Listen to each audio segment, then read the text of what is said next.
All right, people. So I'm going to go over the next step in our Kehinde Wiley projects. We have by now our subject we brought in and removed the background, and then we added a smart filter to make him look kind of painted. And then we just masked away part of the filter to fully reveal like the detail in the important parts like the face or the hands or maybe even some other parts, but definitely the face. Anyways, the next step is really adding patterns. So we need to get a pattern to fill the whole composition. So I'm going to show you this kind of like almost finished example. What we're going to end up doing is getting like a full pattern over the whole composition, and kind of like what I did on this one, we would end up duplicating the pattern, so we would have like the front and the back pattern sandwiched between our subject. Right, so there's some other examples here that I got. Oops. So just to give you like a little bit more inspiration, let's look at some Kehinde Wiley paintings. So his paintings, what we're kind of going for is like very floral or decorative patterns that start to encompass the subject and start to like wrap around the subject. So that's why we're going to end up duplicating the pattern and bringing some of the pattern in front of our subject. So here's like, there's a good one at the top, right here. Again, a lot of these are very floral or kind of Victorian, so that's what we're going to end up going for. So the first step that we like really need to consider is getting a decent image of a pattern to work with.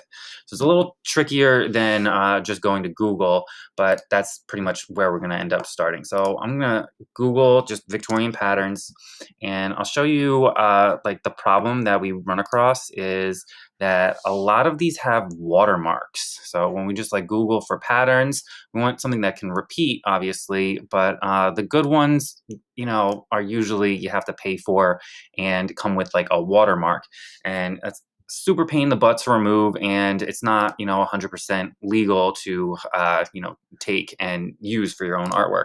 So you want to try to find something like, even this has a little watermark down the bottom. You want to find something without a watermark, and you want to find something that's big enough, so it's not going to pixelate and get blurry when you import it into your project. So when you're searching for patterns, and you know you're searching for good sized images, always go to tools, you know, in Google, tools, and then size, and large. And we're really looking for something that has pixel dimensions of over 1,000. So what do I mean pixel dimensions? If you hover over the like larger icon or thumbnail of your image, you can see that the down at the bottom, like these numbers pop up, and those are the pixel count. So you generally want something about 1,000 pixels. So this looks like it might be pretty good. Let's see what this one is. Looks like it's okay, but if you look like real closely, you can kind of see like a watermark in the background. Again, it makes it a little bit more difficult to edit and use. So we just have to try to find something that doesn't have that watermark. So this doesn't seem to have the watermark, but it's still like a little small. So I'm just gonna like kind of keep going. See, does this have a watermark? Let's open it up. Oops. I'm going to click and then open image in a new tab, right? So this looks like kind of okay to me. You know, we're also going to end up deleting the background from these patterns. So something like this is going to be good, where you can just select the background and keep like all of the shapes and lines. But something that's like super busy might be a little bit more difficult. Let's see. This has a watermark. So again, it's a little bit of trial and error. You might find that you get something and it's not gonna completely work out right. Like a lot of these, you know, sometimes I'll import them and they don't quite like line up to repeat. Anyways, this one like looks okay. I'm gonna use this one. So you have a couple options to get in. You could do the old thing and just like download the image and then place the image as a layer, which I'll show you how to do. But there's this other cool trick where you can import it as a URL. So what you need to do is find the URL for this image. So I don't know if you can see like the flyout menu, but I'm holding down Control click or right clicking, and then I get a menu, and it says like open link in a new tab, which is great because then it'll actually open it in like a new tab. Where is it? Like here. And this is what you want, the URL, like up at the top. This is what you can cut or copy, and then paste into your Photopea. But there is another, if you hold down Control and then click there, I have like an option. It says copy link address. So if you're on a Chromebook, I think you have to use 2 fingers to actually like click on the thumbnail, and that's how you get this flyout menu, which I think that you can't even really see because I'm screencasting. But anyways, you need the image like URL, like the thing that comes up at the top. So I'm gonna go and like Command X to cut that, and then where's my project? Here's my project, right? To place it as a URL, it's File, and then Open More, and then Open from a URL. If you were just if you had it downloaded on your computer, you could just hit like Open in Place, and then navigate your file finder and bring in an image that way. But I have the URL, so I'm going to go File, Open. Oh wait, Open from a URL. Open More, Open from URL. And then this comes up and you paste in that URL. So Command V to paste. And then it asks if I want to put it in a new project or the current project. I want to put it as a layer in my current project. So hit Current Project, hit OK. Hopefully it will import. Yep, see, that was the image that I just spied on Google. So great. I guess I don't need this other one anymore. So I'm going to delete it down here. Right? Okay, so now I have this nifty pattern, right, above Lando, and it actually fits perfectly horizontally, but obviously it's not big enough vertically, so I need to like duplicate it. So you have this layer selected, right? It's selected, and I'm just going Command J.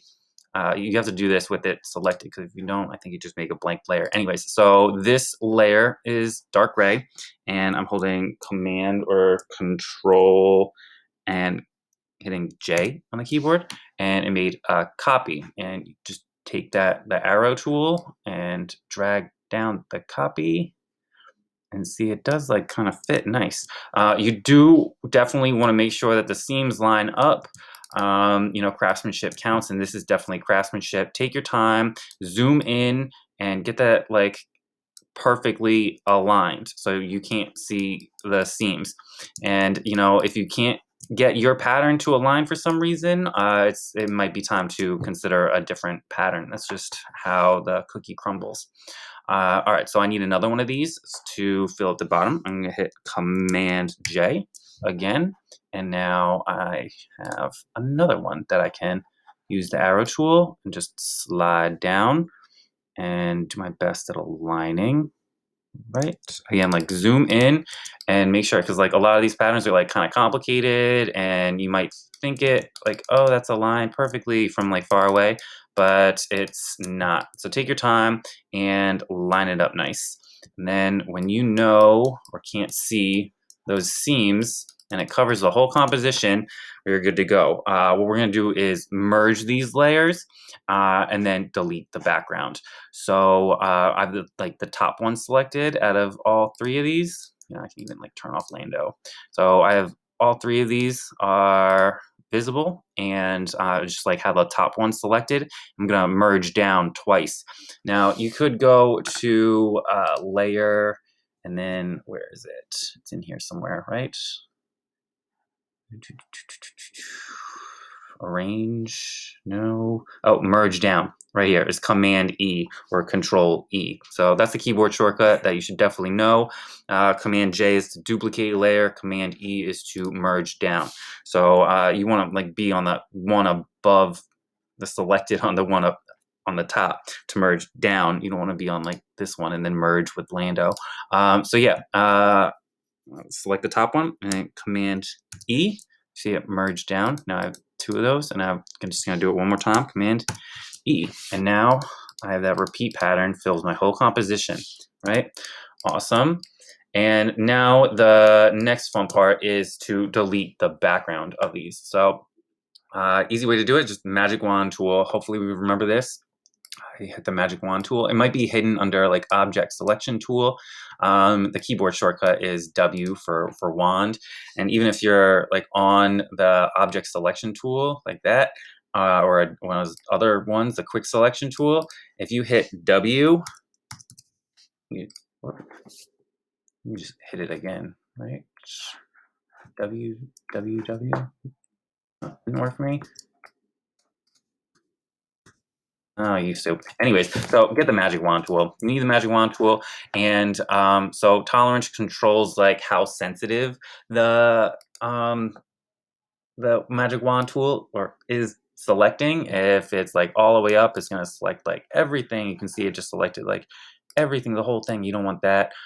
Usually the patterns are just going to be like one color in the background, so it should be pretty easy. Just like leave it around 20. Command D to deselect and close that.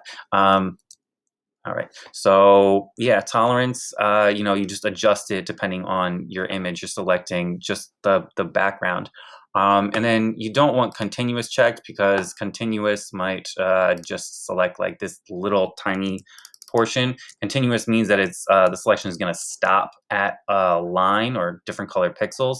But if you uncheck continuous, it's going to select everything within the range of the color that you clicked on.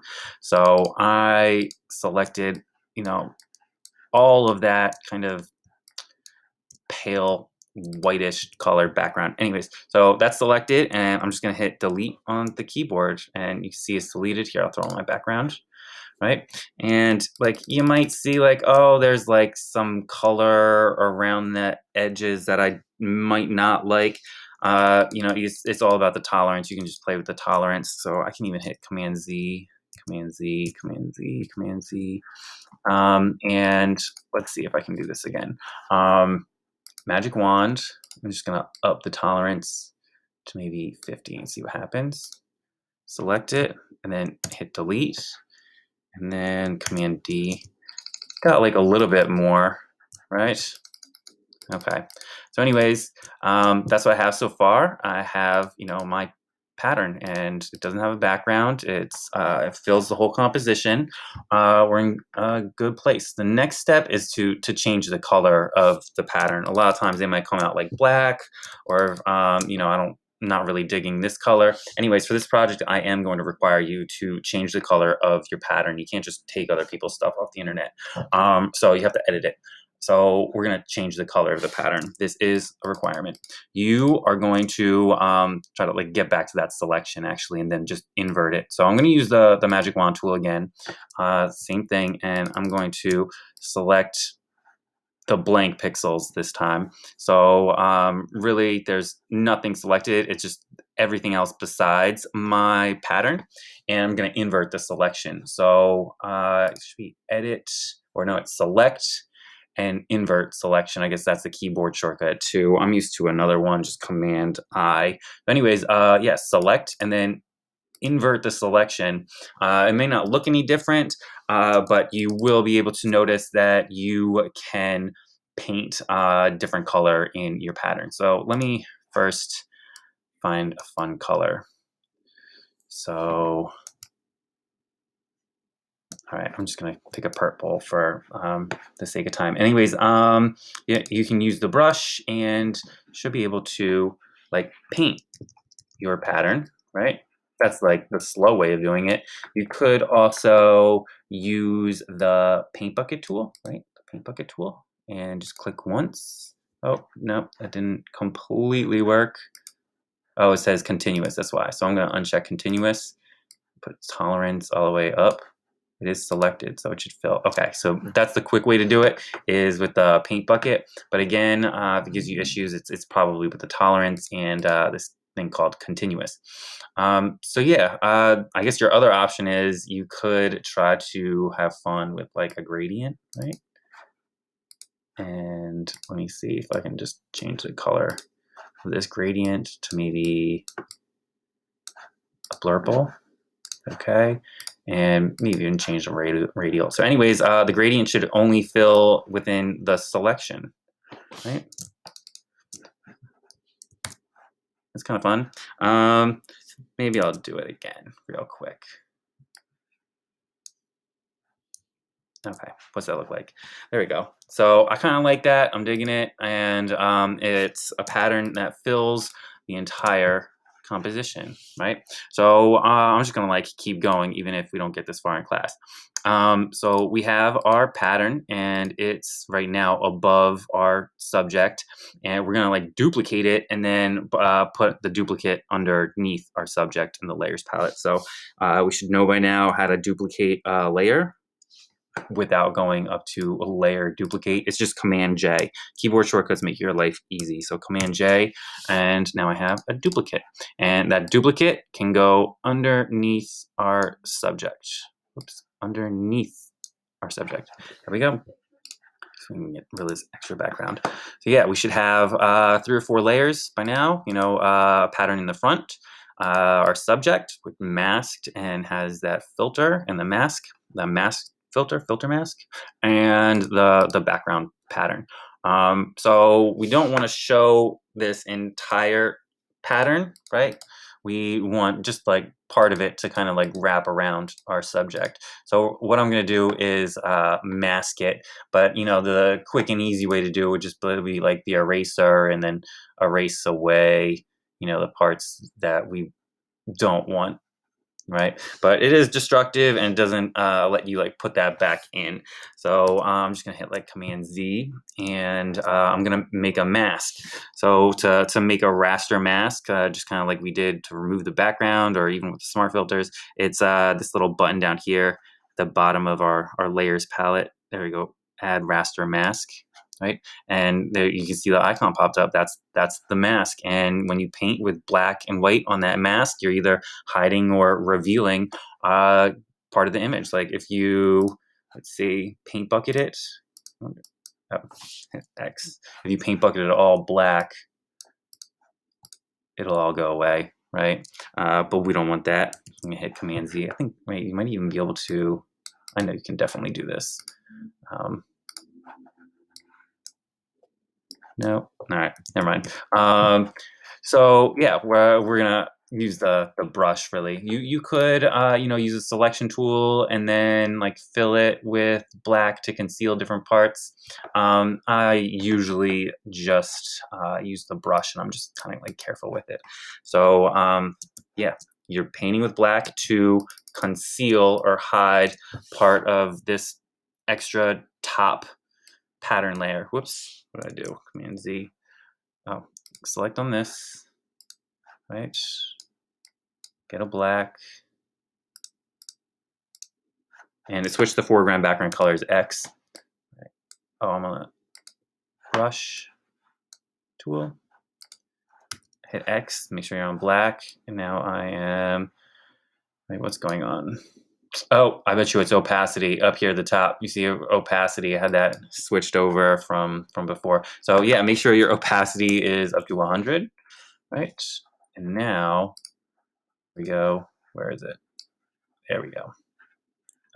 And I am painting away my pattern, right? And revealing my subject, right? So you don't want to paint away the whole thing. You want to kind of like make it look like it's coming around the subject. So, you know, we're gonna zoom in and just like get kind of careful. Like what you don't want is like this to see like, oh, the eraser cut off right there. You kind of want to like just be a little bit more careful and like erase around the perimeter of your patterns, right? So it just pops over a tiny little bit.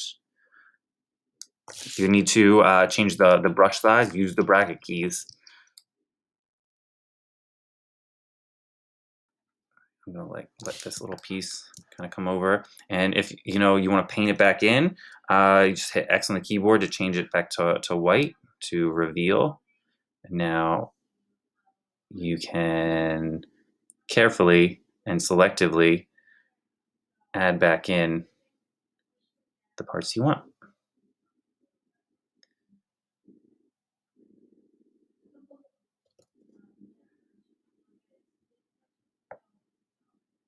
There we go. So this is the time-consuming part where you have to, focus and figure out which parts should be shown. Like it looks kind of awkward. Like I'm saying, like this is awkward when it's like just cut off right here. So that's when you just need to carefully paint it away. And again, you like have to make your brush super small. Do it like this little extra piece, but this should get painted back in. So I'm gonna hit X to get white and see the rest. All right. Whoops. Like this. All right. And this. So hopefully you're kind of getting the idea with how to do this. Let me revert back. Again, you want the like part of that pattern to like come in front of your subject. Maybe not in like a important part like your face, or if they're wearing like a cool chain. You kind of want to see the fun parts. But yeah, like the legs are a good place to like have things kind of like wrap around, or patterns like wrap around. So let me just like erase out most of it and then paint back in selectively. Right. All right. All right. Here we go.